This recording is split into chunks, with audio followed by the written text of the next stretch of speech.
And we'll just pick up right where we left off. But yeah, game crashes are pretty common with this game. Now, don't do it again.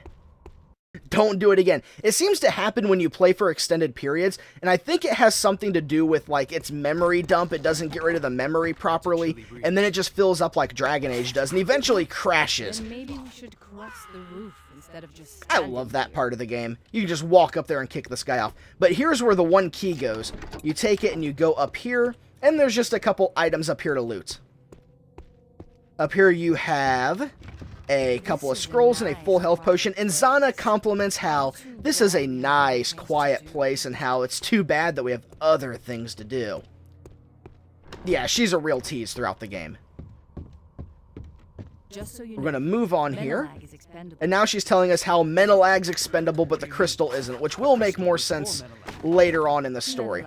But there are 3 guards here. We're just going to pick up a barrel and toss it at them, and it should break the boards beneath them. They should fall down, and that does a lot of damage to them. It might even kill a couple of them, which it did. It normally doesn't kill all of them, but it does do a fair amount of damage. And this guy should get finished off here real soon. Yeah, use your environment in this game is really the #1 tip I can give to anybody. On any difficulty setting, your environment is your best weapon, and it's one of the best aspects of this game. Really, really good to do. Alright. Health potion. Mana potion. And we got one more guard to deal with who's really simple to take down. All you have to do is kick him out the window. And he's dead. Alright, so now we're progressing the story. We're going to climb this rope and jump. You don't have to do that, but I like to do it. And in here, we're going to get some more amazing voice acting. But essentially what's happening is the Necromancers have come for the Shantiri Crystal, and Menelag kills one, and then the ghoul kills him. And here's the best voice acting in the game. No.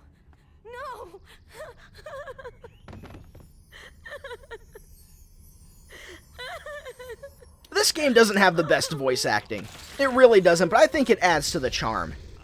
So we're going to get a skill point, and then I'm going to quick save because there is another loading screen coming up really soon. And she is pretty much going to tell us, like, he's telling her, like, it's not your fault. And she's like, go get the crystal, we need it. You know, the ghoul took it, so we're going to go chase the ghoul down.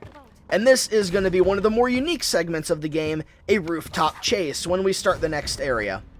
So we're going to slowly climb the ladders. And that crystal marker shows where the ghoul is, and we're going to have to chase him down in the next chapter, which will start when we hop through that window. So I'm going to go ahead and quick save once again, just in case it decides to crash again. And Dead Man's Trail, Chapter 3. Menelag's dead, and now we have to catch the ghoul that took the crystal.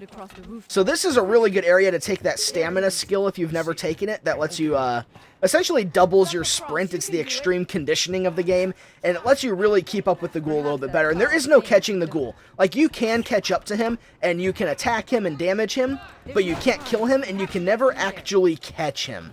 No matter how quick or how good you are, it's a very scripted sequence, and you pretty much just want to keep up with him. If you let him get too far away, you will fail the mission, but it's really hard to do that. Really, it's easier to die by jumping from rooftop to rooftop than it is to let the ghoul actually get away. And I'm going to try to get through there before he drops that. Let him through. No other way. Jump. And this section, the first time you play it, can be really difficult because you don't know exactly where you're supposed to go. But you gotta wait on the ghoul a couple of times, like killing this guy to get him out of your way. You don't really have to wait on that, but it does make the jump a little bit safer and easier. Go ahead and leap across here onto this chain. And this is the part where I generally fall down, is right here. I tend to miss jumps here. But, hey, I did okay this time. There's really nothing to grab in this area. They didn't put any secrets here, where it's like, you need to get down there and grab this secret while not losing sight of this ghoul. Quest saved. I think there's another loading. Yes, there is. Just in case we crash yet again. Alright, cool. Okay, now this area, we've caught up to the ghoul as much as we can, so it led us to the next area of the game. And if you go over here with the telekinesis ability, if you're an assassin, you can grab the assassin's outfit, the assassin's garb and the longbow, which are really good if you're an assassin, but I'm not going the assassin route, so I'm not going to take either of those. But that's really the best way to get those, and another good use of the telekinesis ability. Otherwise, you have to fight your way up there and get that, which isn't that hard on other difficulties, but it can be difficult. But I have 3 skill points. I'm going to save it for endurance because the chainmail is pretty soon. The chainmail that I can grab. So what we're actually going to do... Do I have a scroll of charm? Yes, I do. We're going to... Oh, look, I got 5 skill points now total. So now I have the ability to utilize endurance. But charm is essentially mind control. It makes an enemy friendly for you. And he should start fighting things. But apparently he's not going to. But at least the minimum, he won't alert everyone to your presence. So we're going to get up here. And we're just going to take him out of the picture. Which is really good because otherwise he would have alerted everything. But now he's dead. And we can loot this area. And we're going to start fighting all these guys. Which is really easy. Really easy once you're up here.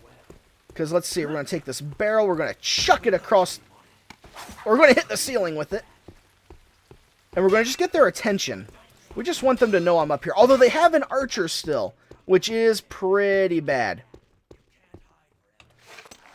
But maybe we can take him out by breaking that.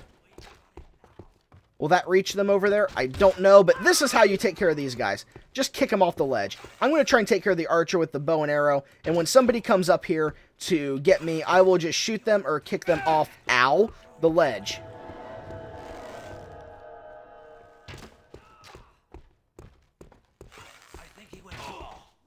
Yeah, there he goes. Very simple to take care of these guys. Where'd that archer go? There he is. Should be taking care of him soon. One guy walked into that box. And then I think the archer just walked into it. Yep, so boxes. Best weapon NA all years. That was close. And we just need to take out... Dang it. Just need to take out this archer who's a much better shot than me. I haven't spec'd into archery, so I'm not really doing a lot of damage with it. There we go. That's what I wanted. And he's gone. Perfect. And I actually don't think there's a secret. I think that's just a spot. Yeah, that's just a spot. I always think there's secrets when you see stuff like that. But as far as I can tell, there's nothing there. I know most secrets in the game, so it's not really... I won't miss much. We'll put it that way. Alright, now we just got one guy left. I can't pick up that body. I can't pick up that now because I don't have enough mana. Alright, we're just going to go down after him. Maybe I can shoot him before he gets in that door. That's what I want. Just finish him off really quick. Even these guys can do a fair amount of damage to you on this setting when they're that hurt. Man, I do no damage with this bow. Look at this. So little damage. He's going to take more damage falling off the ladder from 2 inches off the ground than he is from the arrow I put through his head.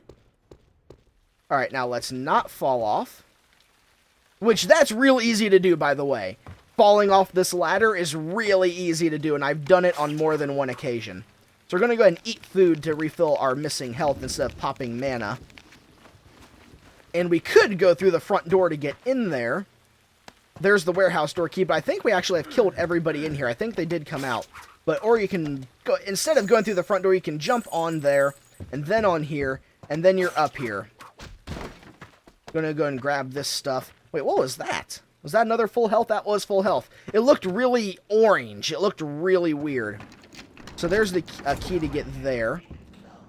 Alright, no, we didn't kill them all. But we're going to. That probably hurt him quite a bit. Barrels, really good weapons because they cost no stamina. They knock guys over, and they do a fair amount of damage as well. And kick. And avoid and staff. Stabs are so good. It's a shame that you can't really block arrows or anything.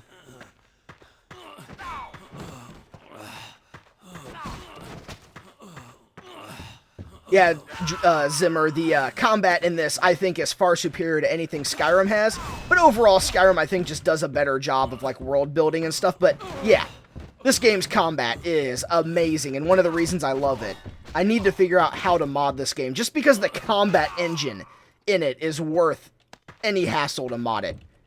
And this game never got a sequel, by the way, because Arcane Studios at the time published it through Ubisoft, and Arcane Studios now with Bethesda ZeniMax, so that's why we haven't seen any type of sequel to this game, and that's why Dishonored was really like a spiritual successor to it. But that's why we haven't gotten any direct sequels, is because Ubisoft is doing nothing with a game that has a massive cult following. Alright, I think there's just nothing but some potions and food in here. Awesome. We're good on health still. Wow, the staff has been doing very good for me. I normally have a lot more trouble with this, and I didn't take endurance yet. I meant to take endurance. And let's see. I'm going to need burglar eventually, but I want to save my points because it's only 4 to get level 3 of melee combat, so I'm going to save it till I get another point. Careful. If you get yourself killed, your father will be most displeased. Alright, so we're going to just sneak through here really quick. Grab a mana potion. There's another combat staff in case you missed the one earlier. But in this doorway is a smithing station. And they give you a steel bar, which you put in here. We're going to need this hammer really quick as well. Where'd it go? We're going to need that hammer. And you turn the wheel, you put the fire, or the bar over top of the fire, which it will melt. You'll see it melt in a second. Oh, wait, no. I gotta feed the fire. I gotta pump it, and you'll see the bar melt into the pot. I forgot you gotta feed the fire. So now you can see it's molten.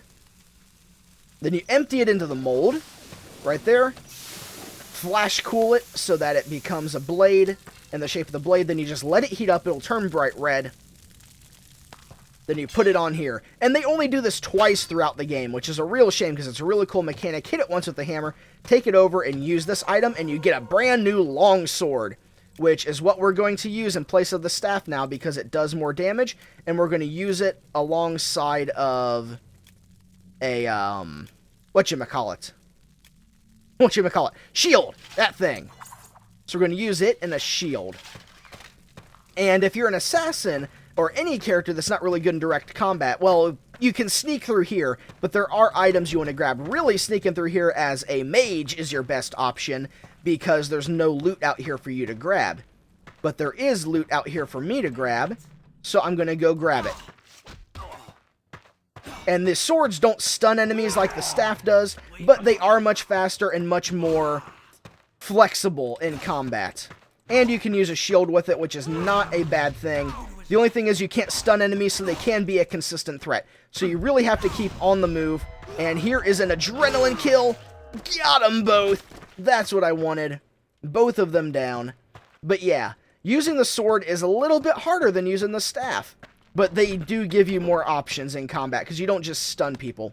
But there's Ring of the Weapon Master, which gives you an extra 2% crit chance, which we're not going to use. And in here is a quiver, antidote and quiver. And here is chainmail armor, which we want to wear because it gives us extra armor, and you need endurance to be able to wear it. So now we're wearing armor. Actually, I'm going to remove that here. We're going to start putting scrolls down here to keep them out of the way and keep my thing organized. Drop that sword. And right here, there is a Naga silk sword. And this is a katana, but you have to take this critical hit talent to be able to use it. And there is a superior Naga silk sword that requires critical hit too. But I'm not going crit in this build, so I'm really going to have no use for those. And taking strength gives you the better melee weapons, and strength also increases the damage of your bows. So really, crit is kind of wasted unless you really want to use the katana. Unless you really want the katana, it's really kind of a wasted thing to spec into. But now, if you are a mage, a rogue, or an assassin, there are Poison Chris holding this guy up, which are daggers that have an enchant on them that will deal extra poison damage, and they kind of have to recharge the enchant, and they're pretty good. They're pretty good little items to have, but they do require Stealth 3, so unless you really want that poison damage, they're not the best. You'll have better weapons by the time you get those, but they're not bad weapons.